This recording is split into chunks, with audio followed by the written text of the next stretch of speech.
avec quelqu'un qui a dit que je peux pas jouer aux poupées, et après j'ai pleuré. Bienvenue sur Papatriarcat, le podcast qui réfléchit la parentalité au XXIe siècle en essayant de l'affranchir du modèle patriarcal.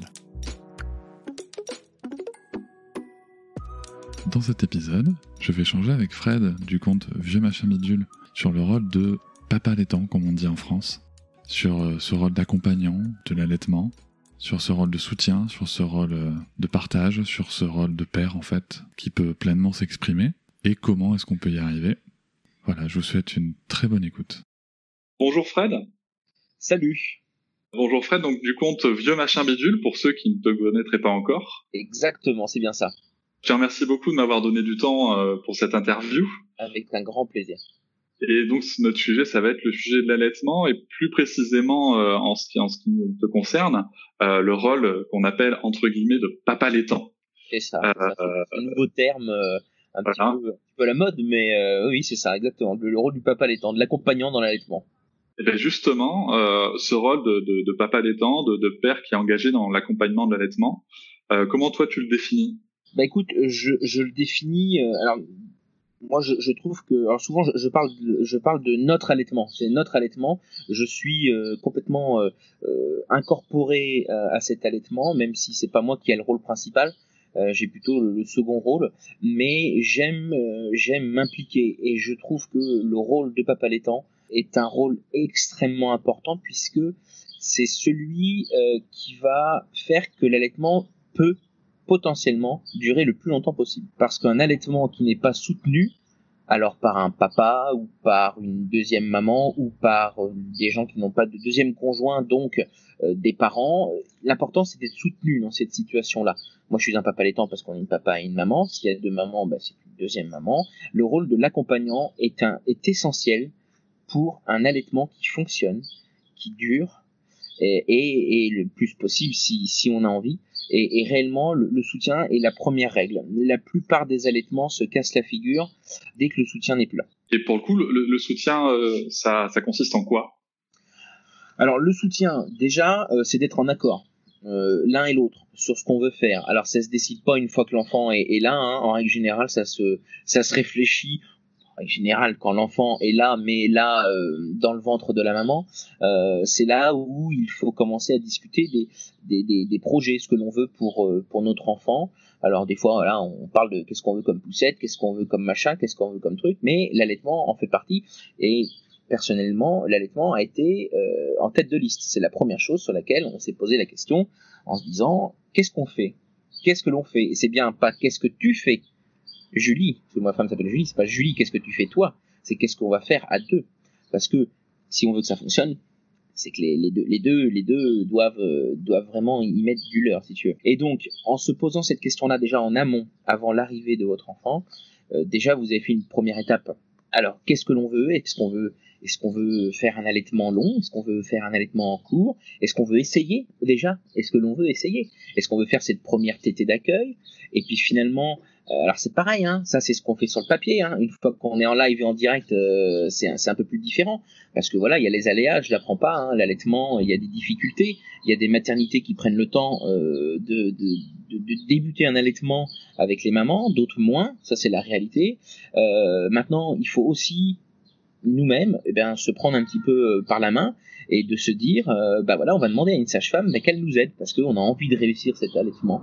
Et puis après, je pense que c'est une question de temps. Voilà, on peut se fixer un objectif, se dire voilà, j'essaye une semaine, j'essaye 2, 3, 4, et puis au fur et à mesure, vous le savez déjà à l'avance parce que vous vous êtes renseigné, vous savez que l'allaitement c'est ce qui va y avoir de meilleur. Voilà, clairement, je jette pas le pavé dans la mare, mais presque.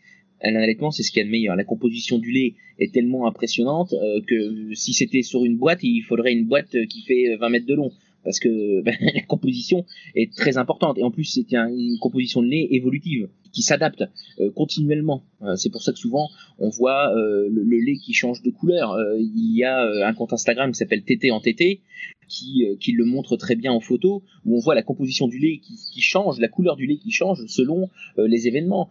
Bébé malade, bébé qui va bien, maman qui est malade, voilà, le lait s'adapte. Et ça, n'importe quel laboratoire qui fait des préparations commerciales pour nourrissons ne peut pas faire ça. C'est impossible.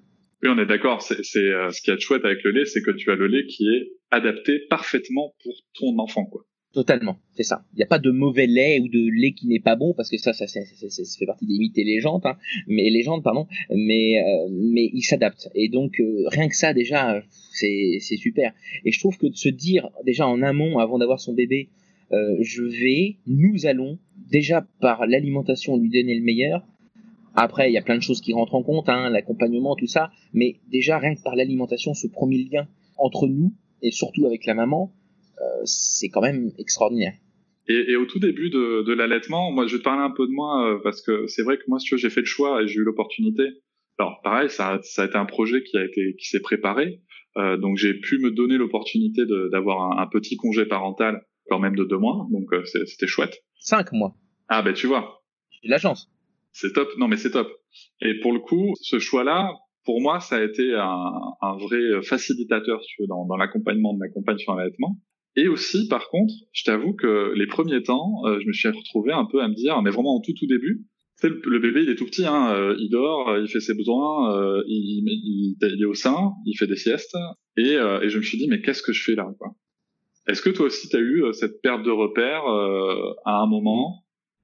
Oui, parce que, comme tu dis, alors d'abord c'est nouveau, hein. Enfin, voilà, moi c'est mon premier enfant, tout est nouveau. En plus, moi je suis de l'école où j'aime bien me rendre compte des choses par moi-même. Donc en règle générale, les conseils, je les écoute d'une oreille, mais ça reste tant que je l'ai pas vérifié par moi-même, bon, j'y crois pas trop. Et effectivement, dès le départ, t'es un petit peu paumé, hein. Trouver la fameuse phrase que papa trouve sa place. Oui, effectivement, au début, c'est difficile de trouver sa place parce que les tout débuts de l'allaitement, c'est bébé qui dort, bébé qui mange, bébé à changer, un bain pour bébé et encore pas tous les jours. C'est vrai que c'est difficile. Moi, j'ai un petit peu tourné en rond, mais heureusement, avec ma femme, on n'hésite pas à se parler. Et puis, moi, je me trouvais un petit peu niant et j'ai dit, qu'est-ce que je peux faire, quoi? Parce que là, clairement, j'ai l'impression de pas être utile et pas être utile après avoir fait le ménage dans la maison, préparé la bouffe, tu vois, tout ça c'était déjà fait, tu vois. C'est des choses que j'avais fait déjà, tu vois. Et malgré tout ça, je me sentais inutile. J'avais l'impression que là, clairement, dans l'allaitement, je ne servais à rien. Et ma femme m'a dit, mais tu te rends compte que ce que tu fais là, c'est-à-dire de faire le ménage, t'occuper du linge, faire à manger, c'est déjà m'aider. Oui, techniquement, c'est pas en rapport direct avec le bébé, mais c'est déjà m'aider. Et en plus, là, c'est vraiment une aide. Je parle bien d'aide parce que je suis pas quelqu'un qui aide ma femme. Moi, j'ai jamais aidé ma femme. Je fais ma part du boulot, mais je l'aide pas. Mais là, dans cette situation-là, je l'aide. Parce que quand on fait les choses à deux, c'est plus rapide. Mais quand on n'est plus tout seul à pouvoir le faire, là, c'est vraiment une aide. Tu apportes une aide à quelqu'un. Et là, je l'ai aidé. Je l'ai aidé parce que c'est pas envisageable d'allaiter et de faire d'autres choses à côté. Et donc pour revenir à ça, voilà, je disais non, j'ai pas l'impression de servir à grand chose. Et puis après, je me suis dit, et qu'est-ce que je peux faire auprès du bébé, où là réellement, autre que l'allaitement, je peux apporter quelque chose. Eh bien, j'ai fait le bain. On commence par le bain. Alors, on a fait des bains classiques. Après, on a fait des bains emmaillotés. On a testé plein de sortes de bains, enfin des trucs super sympas, tu vois. On regardait sur internet tous les trucs qu'on pouvait trouver, qu'on pouvait faire sans se mettre en danger. Ma femme est sage-femme de base, donc voilà, elle connaît quand même le truc. Au pire, elle m'aidait, et elle me rectifiait un petit peu dans mes gestes parce que j'étais un papa pas forcément sûr de moi au début. Et puis après, les massages, c'est génial. Quand tu masses ton bébé, que tu vois limite qui s'endort, tu vois, comme si presque dans le même état physique et peut-être même émotionnel au moment, tu sais, où il lâche le sein et qu'il est complètement gavé de lait et d'ocytocine, comme ça, et de se dire, j'arrive presque à lui donner cette presque même sensation juste en le massant. Et puis je trouve qu'il est important peut-être aussi dès le départ pour le développement moteur, intellectuel, tout ce que tu veux de l'enfant, qu'il y ait une différence. Voilà, il y a ma maman, elle fait comme ça, puis il y a mon papa, il fait comme ça. Et je pense qu'il n'y a pas de perte de repère pour le coup. C'est bien de se dire qu'il y a bien deux personnes distinctes qui font chacune quelque chose pour moi et qui est bon. Et je pense que du moment que l'enfant sait que ce que l'on fait chacun est bon, bon bah voilà, on est sur la bonne route. Hein. Non mais complètement. Alors j'aime beaucoup ce que tu dis sur les tâches ménagères parce que moi, pour être transparent, j'étais pas encore à ce moment-là très équilibré, on va dire, sur la charge mentale, et j'avais vraiment cette sensation d'aider, de faire à la place d'eux et d'aider ma femme sur le ménage. Et maintenant, mon point de vue a quand même bien évolué, c'est-à-dire qu'en effet, il y a une charge globale qu'il faut faire, et l'allaitement, ça reste ce qu'on pourrait appeler un travail gratuit des femmes, hein, quand même, et une charge qui vient s'additionner au reste. Donc l'idée, c'est pas spécialement d'aider en fait sa compagne, c'est plutôt de prendre une part différente dans la charge globale du foyer, allaitement compris, tu vois. Mmh. Et c'est vrai que c'est une étape, hein. C'est une étape à passer parce que quand t'es habitué en plus à être actif et que tu te retrouves comme ça à être à la maison avec bébé, avec maman. Et même si avant le bébé, je faisais les tâches ménagères, tout ça, il y avait encore certaines choses que je ne faisais pas, que je me rendais pas compte, de la fameuse charge mentale dont tu parlais, effectivement. Et c'est là que je m'en suis rendu compte une fois que le bébé était là. Bah ouais, il y a les prises de rendez-vous, tu vois, il y a tout ça, l'agenda, le truc. Moi, je n'avais pas d'agenda avant d'avoir un enfant, je peux te le jurer. J'avais tout sur mon portable, un petit peu à l'arrache pour le boulot parce que j'avais un planning qui était froissé dans ma poche, mais je n'ai jamais eu d'agenda. Et tu vois, rien que ça, je me dis, ah ouais, mais non, mais c'est dingue ce qu'on a sur ce qu'ont les femmes sur la conscience à longueur de journée. C'est impressionnant. Enfin, moi, je peux comprendre que ça soit dur. En plus, je travaille avec des femmes, hein, tous les jours. Ça fait des années que je travaille avec des femmes. Hein. J'ai fait des gens avec des femmes. Et combien de fois j'entends, oh là là, j'ai de la chance, mon homme il m'a aidé hier soir. Mais non, il t'a pas aidé, je te jure qu'il t'a pas aidé. Il a fait son taf. Enfin, je tiens à la maison, vous la dégueulez à deux. Je suis désolé. Et le pire dans tout ça, tu vois, c'est que moi j'ai ce raisonnement-là. Et quand je vais chez mes parents, je vois ça. Je vois cette situation-là. De oh ton père il m'aide, j'ai de la chance. Non maman, je te jure t'as pas de la chance. Ah t'es connerie, papa quand il fait de la cuisine, il a beau être excellent cuisinier, d'en foutre partout dans la cuisine, c'est pas t'aider, non. Et en plus il nettoie pas, tu vois. Et tu vois, je me dis, c'est même pas une question d'éducation, tu vois, pour le coup, c'est vraiment une histoire de remise en question de soi-même. Il faut déconstruire le modèle et moi je trouve que ce genre d'expérience, ça permet justement de vivre la nécessité de le déconstruire et de trouver d'autres solutions, tu vois. Et peut-être que l'allaitement, à la différence d'un autre moyen d'alimentation pour un bébé dès la naissance, peut chez l'homme finalement l'amener à découvrir d'autres choses de la vie du quotidien, tu vois, que la vie ne se résume pas à juste l'alimentation du bébé. Voilà, c'est pas parce que tu nourris pas ton enfant que t'es un mauvais père. Alors justement, tu parlais de ce que peut faire le papa. Donc tu parlais de donner le bain. Moi, je sais que ce que j'ai beaucoup aimé faire et ce que j'ai vite fait, c'était que dès que la petite était pas avec sa mère pour téter, c'était beaucoup de peau à peau, de sieste en peau à peau, beaucoup de portage en fait. Je passais l'aspirateur, portage. En plus, ça marche du feu de Dieu pour l'endormir. En tout cas pour ma fille. Et en plus, ça permettait aussi à sa mère d'avoir un moment calme, seule, parce qu'on n'y pense pas non plus. La mère, elle n'est pas là non plus pour être à 100% une maman. Elle a le droit de faire d'autres choses et sans culpabiliser. C'est ça qu'on oublie souvent, c'est de se dire, il y a maintenant papa, maman, mais il faut pas oublier qu'il y a aussi un couple avant, et il y aura toujours le couple tout le temps. Et c'est vrai qu'on a vite tendance à s'oublier nous rapidement. On s'est dit, attends, on a beau être dans le maternage proximal, il faut aussi savoir à un moment prendre du temps pour nous. Et aussi, moi je laisse beaucoup de temps à ma femme, même actuellement. Là on est à 20 mois d'allaitement. T'as vu, je dis on est, hein, t'as vu. Et c'est régulier. Je lui dis écoute, voilà, je prends Rosalie. Alors pas actuellement parce que c'est le confinement, mais on a nos petits rituels, tu vois. Le dimanche matin, moi je l'emmène faire le marché à Rouen.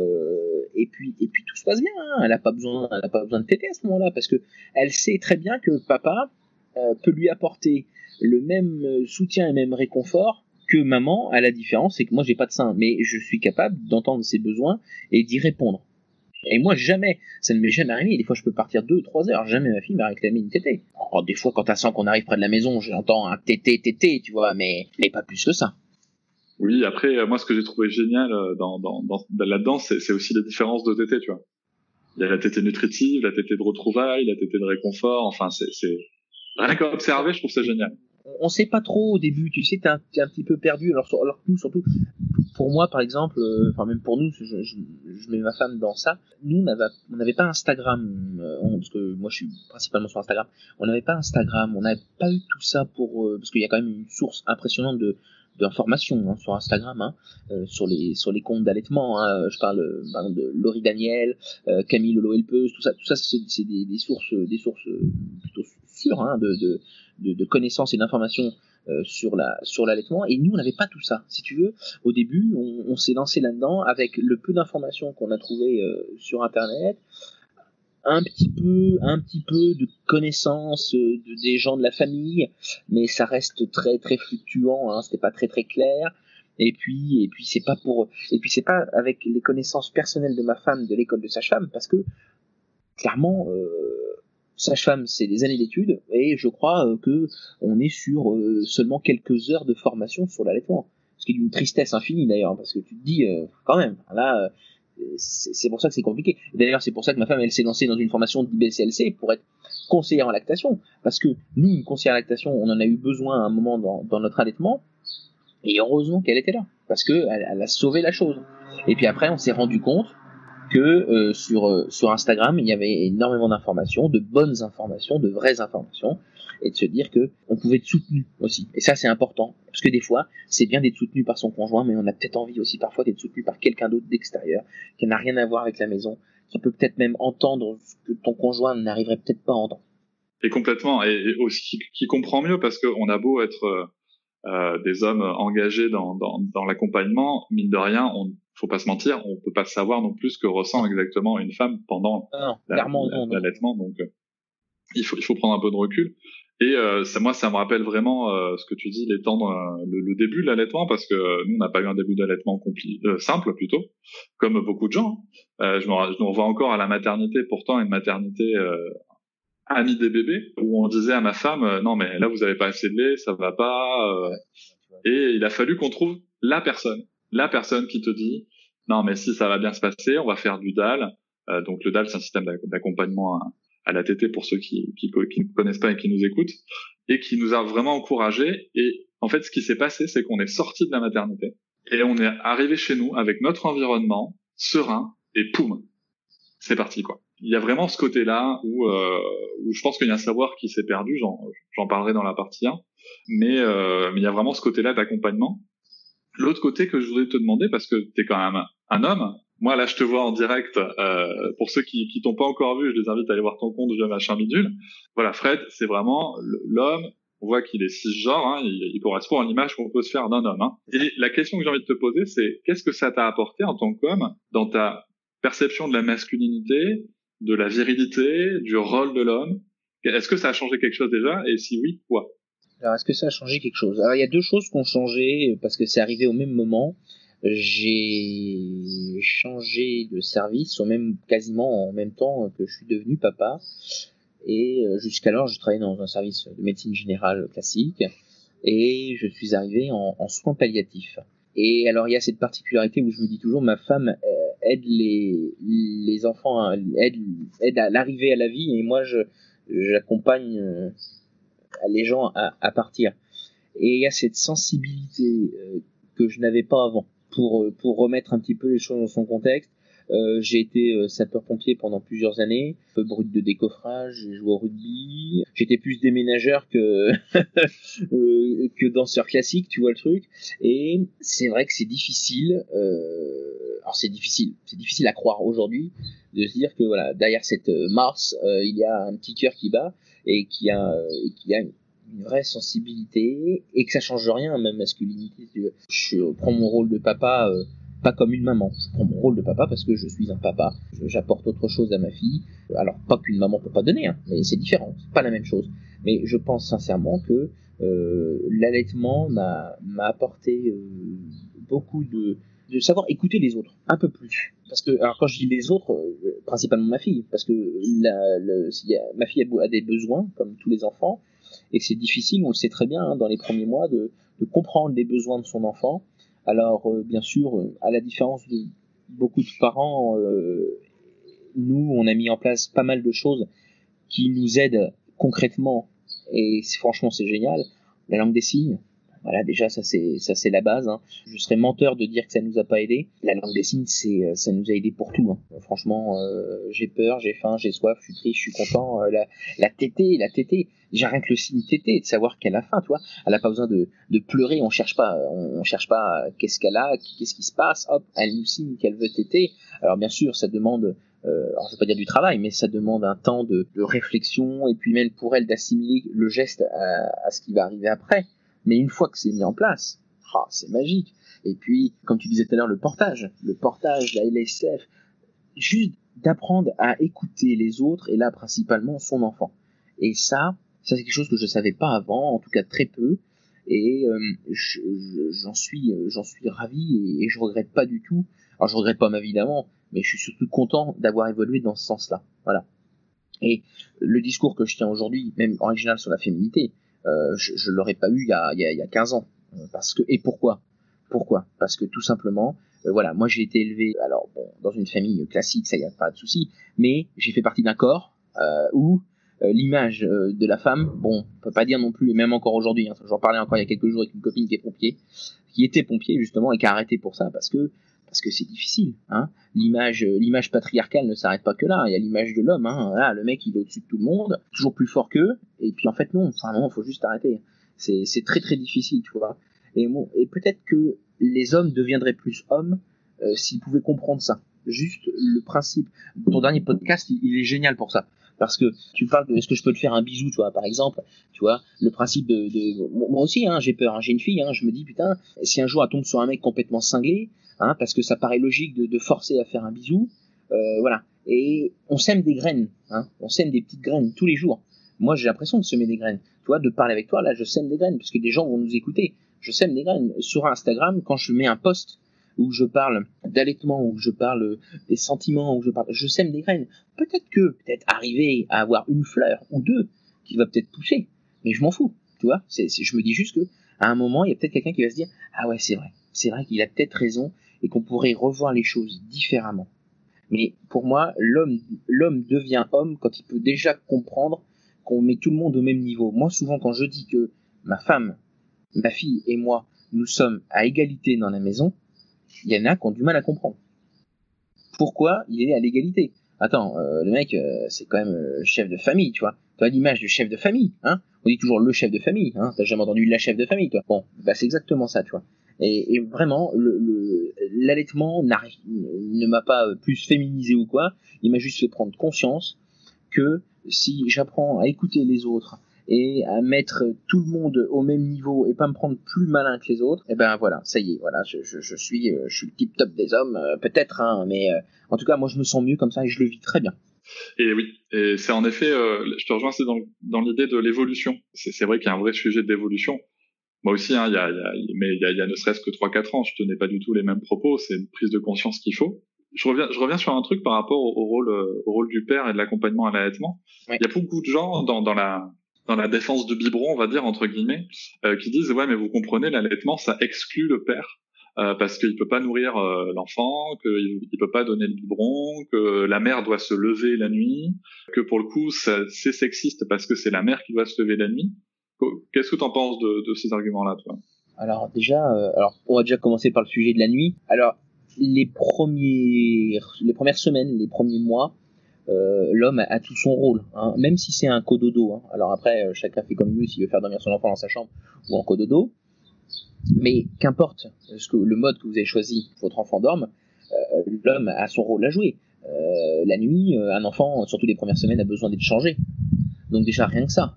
Et puis après, il y a d'autres choses. Il y a le petit rototo, parce qu'il y a des enfants qui ont besoin de roter. Il y a toujours, tu vois, le petit besoin pour ta femme, tu vois, le petit verre d'eau. Et puis peut-être l'aider à s'installer. Et puis parfois, même si tu ne fais rien, juste d'être éveillé.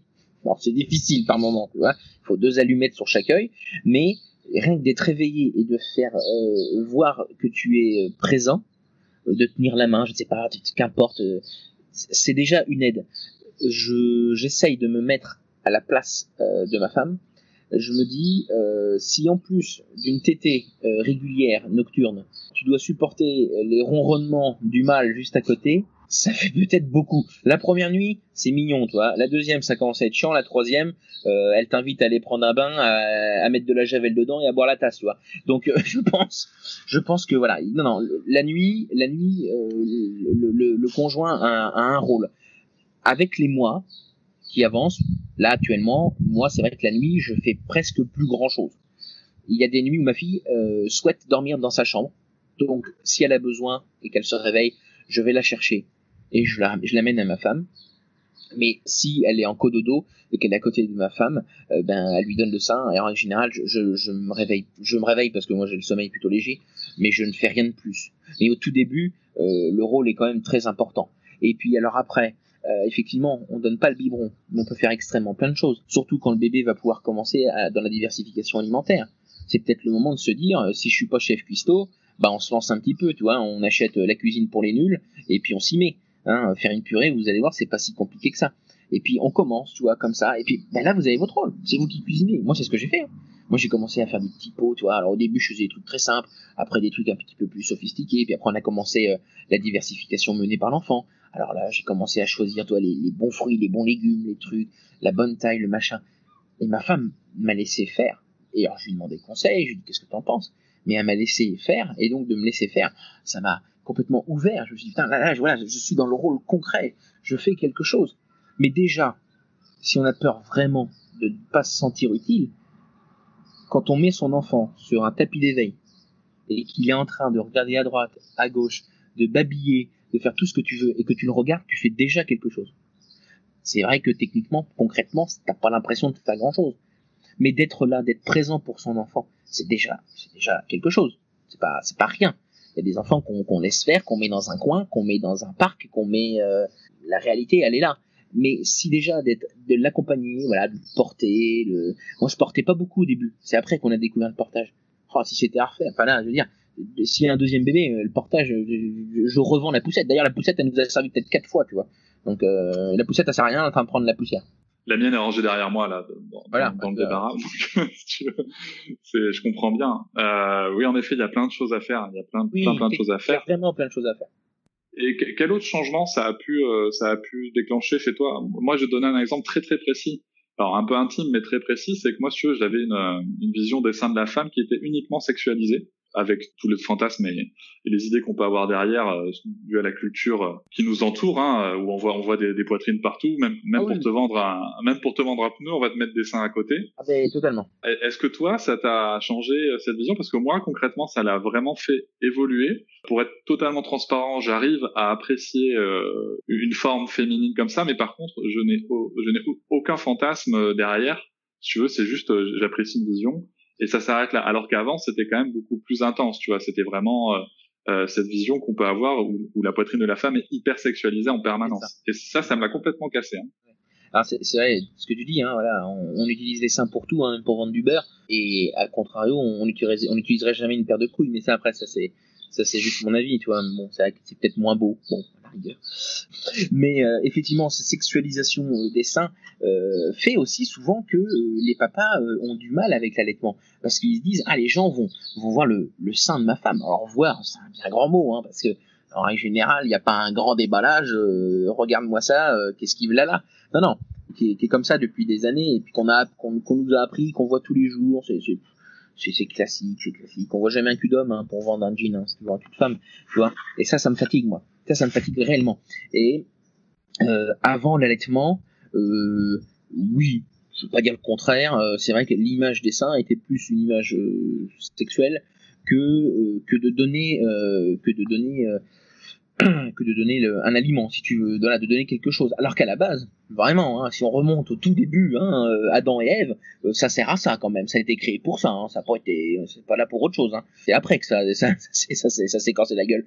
Et c'est vrai qu'aujourd'hui, non, j'ai plus du tout cette image de sexualisation du sein. Moi, je m'en fous totalement. On rencontre beaucoup d'amis sur Instagram. Maintenant, ils sont même venus des amis qui, elles aussi, sont en allaitement, mais elles savent très bien et qu'elles sont en toute confiance entre guillemets de se dire de toute façon Fred, voilà, lui, il s'en fout comme de sa dernière dent de lait.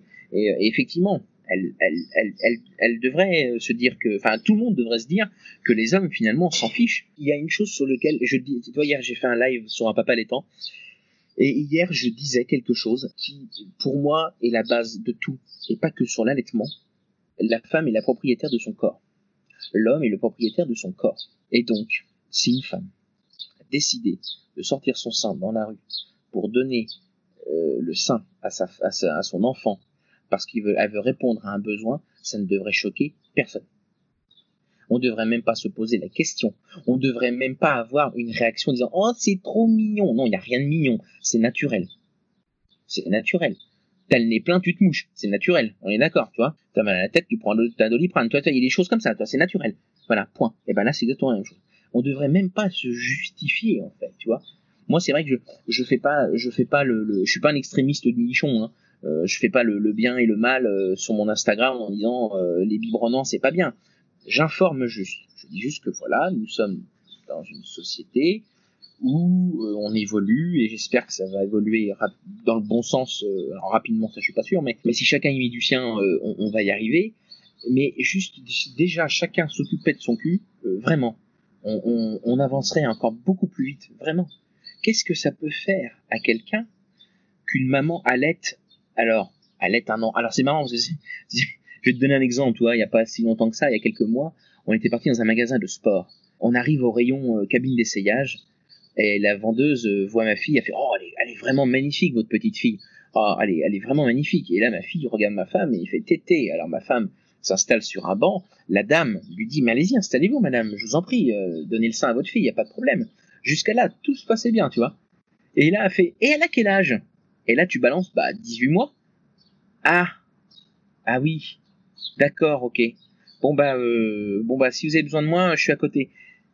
Tu sens le malaise? Pourquoi il y a un malaise? Elle est vendeuse, elle est pas médecin, elle travaille pas pour l'OMS, je crois. Enfin, en tout cas, tu vois, et même quelqu'un qui bosse pour l'OMS, je veux dire, qu'est-ce que ça peut te foutre à un moment qu'une femme donne le sein, et même à un bambin?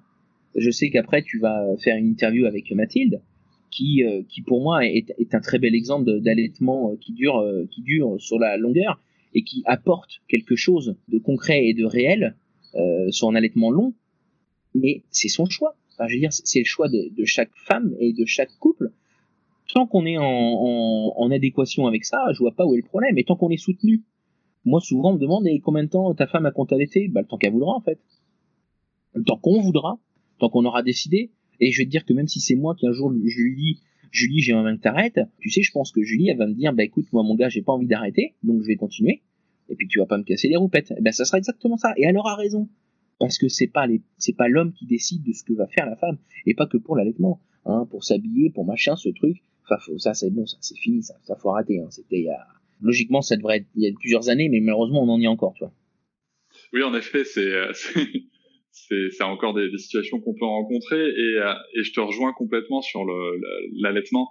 Moi, j'ai beaucoup en mémoire, donc moi, ma fille est encore allaitée aussi, hein, elle a 21 mois, et j'ai vraiment encore beaucoup en mémoire les remarques, que ce soit au travail ou en famille avec des amis. En effet, à partir de, généralement, les 6 premiers mois, on te dit rien. C'est beau, les 6 on te dit rien. Passé 6 mois, il n'y a pas trop de jugement, par contre, il y a des vraies interrogations. Attends, mais ta femme, elle a encore du lait? C'est possible d'avoir encore du lait? Ah oui, en fait, c'est possible. Donc, tu tires, il y a du lait. Et puis après, en effet, ça commence à se compliquer un peu. Passé 12 mois, donc quand on est dans le bambin, c'est vrai que ça commence à se compliquer un peu. Et puis à un moment, faut juste s'en foutre, je pense. Faut passer à autre chose. Et puis, si les gens sont gênés, moi je pars du principe que si les gens sont gênés, c'est que les gens ne savent pas. Et que s'ils veulent apprendre, avec grand plaisir, on discute. Et puis sinon, écoute, si t'es gêné, tu détournes le regard et tu m'embêtes pas, quoi. L'information rend l'ignorance. Le manque d'information rend ignorant. Et ça, c'est pas que pour l'allaitement. J'aime bien donner cet exemple de se dire, chacun a une religion ou pas, mais de connaître chacune des religions, un minimum, la base, hein, on rentre pas dans le détail, permet peut-être parfois d'être plus tolérant. Et pour l'allaitement, c'est pareil. C'est-à-dire que quand on essaye de s'informer un minimum, je te demande pas d'être convaincu, je te demande juste de t'informer. Voilà, il y a des faits. Les faits, c'est ça. Voilà, l'allaitement, c'est ça. L'allaitement, c'est ça. Le biberon, c'est ça. Ce qui est dans le lait, les préparations commerciales pour nourrissons, voilà ce qu'il y a dedans. T'en fais ce que t'en veux, mais t'as été informé. Mais les gens ont du mal à s'informer. C'est quand même compliqué quand même à l'époque où on est. Hein. On a Internet illimité, on a 50 000 supports. Il y a 40 ans, ça aurait été un autre problème. Mais là, on est quand même pas à ce niveau-là quand même, tu vois. Mais il manque toujours cet effort de se renseigner pour quelque chose. Des fois, tu sens que tu es devant une porte de prison, tu vois. Les gens, tu peux leur raconter ce que tu veux, ils en ont strictement rien à faire. Et ça, c'est dommage. Juste d'être ouvert d'esprit. Tu vois, par exemple, moi, l'instruction en famille, tout de suite, ça me dit pas grand-chose et c'est pas quelque chose où j'ai envie de me lancer dedans. Par contre, je regarde des comptes qui le font chez eux et qui évoluent avec ça, et j'aime bien m'informer. Tu vois, il y a l'exemple, c'est une jeune maman extraterrestre. Voilà, elle a un compte où elle fait l'instruction en famille. Et ça, je trouve ça génial, tu vois. Je me dis, ouais, c'est cool. Et je me suis informé. Je te dis pas que je le ferai. Peut-être pas. Mais je me suis informé. J'en ai toutes les infos. Et je me dis, eh ben voilà, c'est bon. Là, voilà, je peux continuer. Alors c'est un autre sujet, mais en effet, c'est très bien cette démarche de vouloir s'informer. Ça permet justement de comprendre. Je le dis souvent, faut pas se tromper de con. Faut essayer de comprendre au lieu d'essayer de convaincre. Et ça change beaucoup la vie quand on pense un peu comme ça. On va arriver à la fin de cette interview. Et j'ai envie de te demander ce que t'as envie de dire comme mot de la fin pour les parents ou parents d'avenir qui pensent à l'allaitement et qui se demandent comment ça peut se passer. Voilà. Qu'est-ce que tu aurais envie de leur dire? Eh ben écoute, je vais leur dire ce que j'aurais aimé entendre. C'est écoutez-vous, faites-vous confiance et surtout délestez-vous le maximum de gens nocifs. Parce que vous allez en rencontrer, vous allez inévitablement faire face à ces gens-là, et des fois malheureusement ce sont des gens parfois proches, mais je pense qu'il est bon pour soi-même, pour son couple, pour son enfant, de prendre du recul sur ce genre de personnes, et aussi de faire à sa sauce, hein, de se dire que moi je suis un parent, peut-être que je ferai une erreur, mais l'erreur je la ferai moi-même, et j'apprendrai de cette erreur-là. Mais vraiment, faites-vous confiance. C'est le premier mot. Informez-vous. N'ayez pas peur de poser des questions. Il y a plein de comptes qui vous répondront, même s'ils ont des milliers d'abonnés. Vous allez voir, ils prennent le temps de vous répondre et ils sont extraordinaires. Mais vraiment, faites-vous confiance. Écoutez-vous et surtout, évitez de vous poser la question qu'est-ce que pensent les autres. Vraiment. Et oui, c'est chouette. C'est très très chouette. Je pense que tu as tout à fait raison. Mais en tout cas, je peux te dire qu'on parle de papa laitant et de maman laitant. Moi, mon point de vue, c'est qu'il tarde qu'on parle de parents laitants. Qu'on arrête de séparer. Qu'on réfléchisse vraiment ensemble.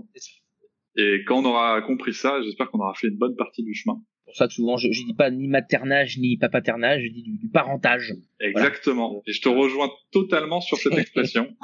C'est un tout, hein. C'est un tout, hein. Y a pas que l'enfant ne s'arrête pas qu'à une maman. Voilà. Pendant des années, ça a été comme ça. Et je pense qu'à un moment, il est temps aussi que tu vois, je vais dire un gros mot, hein. Il est temps de poser les couilles sur la table et pour les bonnes causes, tu vois. Et moi, je pense que j'ai su les poser à un bon moment et je suis content et je continuerai à les poser. Et ça me dérangerait pas du tout, tu vois. Je militerai tant que ma fille sera allaitée. Si j'ai un autre enfant qui soit allaité, et même quand ça va se terminer, je continuerai parce que je pense que c'est vraiment important, voilà. Et pas que pour l'allaitement, pour plein d'autres choses, mais pour l'allaitement principalement. Ouais. Ok, super. Je te remercie beaucoup, Fred. Eh ben de rien, c'était avec plaisir. Je vous remercie de m'avoir écouté. Je vous invite à vous abonner au podcast sur votre plateforme préférée et à me retrouver sur Instagram, TikTok, Facebook et sur le blog papatriarca.fr. À bientôt.